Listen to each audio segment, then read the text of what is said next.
ఈరోజు మనం చెప్పుకునే కథ కృతజ్ఞతలు చెబుదామా. ఆది 5వ తరగతి గది చదువుతున్నాడు. అప్పుడే టీచర్ లోపలికి వచ్చారు.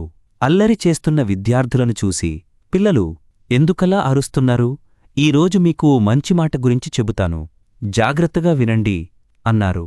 వెంటనే పిల్లలంతా మాటలు ఆపేసి, అలాగే టీచర్, వింటాము అంటూ శ్రద్ధగా కూర్చున్నారు. అప్పుడు టీచర్, నేను చెబుతానుగాని ఆ మాటేంటో మీరు కనిపెట్టగలరా అని అడిగారు.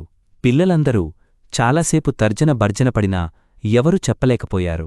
దాంతో, మాకు అదేంటో తెలియట్లేదు టీచర్, మీరే చెప్పండి అన్నారంతా చిన్నగా నవ్వుతూ. అలాగే, మీరు ఎవరినుంచైనా సాయం పొందినా, మీకు కావాల్సిన వస్తువు తీసుకున్నా వారికి ఏమని చెబుతారు అడిగారు టీచర్. మళ్ళీ పిల్లలంతా గుసగుసలాడసాగారు. అంతలో టీచర్, థ్యాంక్స్ థ్యాంక్స్ అని మా అమ్మ పక్కింటి ఆంటీ దగ్గర ఉల్లిపాయలు తీసుకున్నప్పుడు చెప్పడం నేను విన్నాను అంది డాలీ. సరిగ్గా చెప్పావమ్మా.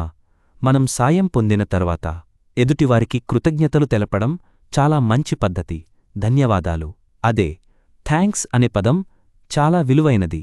ఎదుటివారికి మనం ఈ మాట చెప్పడం వల్ల వారితో సత్సంబంధాలు ఏర్పడతాయి. పిల్లలు, రేపు స్కూల్కి వచ్చాక మీరు ఏ సందర్భంలో ఎవరికి థ్యాంక్స్ చెప్పారో, మీకు తిరిగి ఎవరు థ్యాంక్స్ చెప్పారో నాకు చెప్పాలి, సరేనా అన్నారు టీచర్. ఓ తప్పకుండా చెబుతాన్ టీచర్ అని ఉత్సాహంగా బదులిచ్చారు పిల్లలు. సాయంత్రం ఇంటికి వెళ్లేసరికి డాలివాళ్ల నాన్న బండిని కడుగుతున్నారు. వెంటనే ఆయన దగ్గరకు వెళ్ళి, నాన్నా, మీకు సాయం చేయనా అని అడిగిందా అమ్మాయి. అలాగే, చేద్దూగాని. ముందు బ్యాగ్ లోపల పెట్టిరామ్మా అన్నాడాయన. వెంటనే లోపలికి వెళ్ళి బ్యాగ్ పెట్టి పరిగెత్తుకుంటూ వచ్చింది డాలీ. వాళ్ల నాన్న బండి కడుగుతున్నంతసేపు పైపుతో నీళ్లు పట్టింది. కాసేపటికి కడగడమైపోయింది. ఇక అయిపోయిందమ్మా, నువ్వు లోపలికి వెళ్ళి ఆడుకో అన్నారాయన. అదేంటి, అంత సాయం చేశానో నాన్న నాకు థ్యాంక్స్ చెప్పకుండానే వెళ్ళిపొమ్మన్నారు అని ఆలోచిస్తూ లోపలికి వెళ్ళిపోయిందా అమ్మాయి. ఇంట్లోకి వెళ్ళాక కాసేపటికి డాలీవాళ్లమ్మ ఇలా వచ్చి గిన్నెలు సర్దడంలో కాస్త సాయం చెయ్యి అని పిలిచింది.